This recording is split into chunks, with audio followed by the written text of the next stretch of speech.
বরিশালের গৌরনদী উপজেলা খানজাপুর ইউনিয়নে চাঁদার টাকা না দেওয়ায় বসতঘর বুলডোজার দিয়ে ভেঙে ফেলার অভিযোগ উঠেছে স্থানীয় আওয়ামী লীগ সংশ্লিষ্ট দুজনের বিরুদ্ধে। বরিশাল থেকে মাসুদ সর্দারের প্রতিবেদনে থাকছে বিস্তারিত। আপনি কি প্রবাসে গিয়ে স্বাবলম্বী হতে চান? পূর্বে বুকিংকৃত বিমানের টিকিট পরিবর্তন করতে চান, অথবা ট্যুরিস্ট ভিসার মাধ্যমে এই সুন্দর পৃথিবী ঘুরে দেখার স্বপ্ন দেখছেন?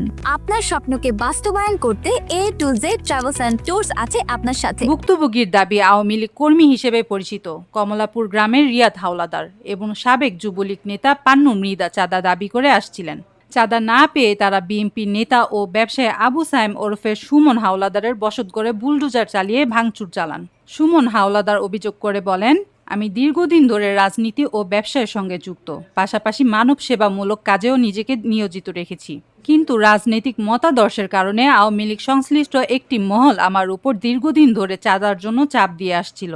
টাকা না দেওয়ায় তারা আমার বাড়িতে বুলডোজার চালিয়ে দেয়। স্থানীয় একাধিক ব্যক্তির নাম প্রকাশ না করা সত্ত্বেও জানান, খানজাপুর ইউনিয়নে চাঁদাবাজি, দখল ও জুলুমের মাধ্যমে দীর্ঘদিন ধরে একটি পক্ষ প্রভাব বিস্তার করে আসছে।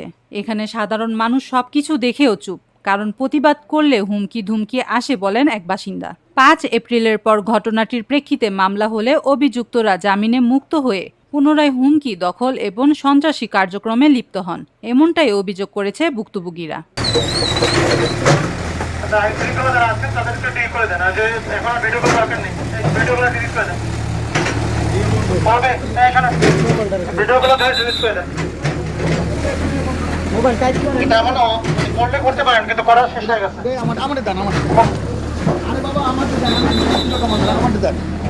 ডিলিট করে দেখ, সমস্যা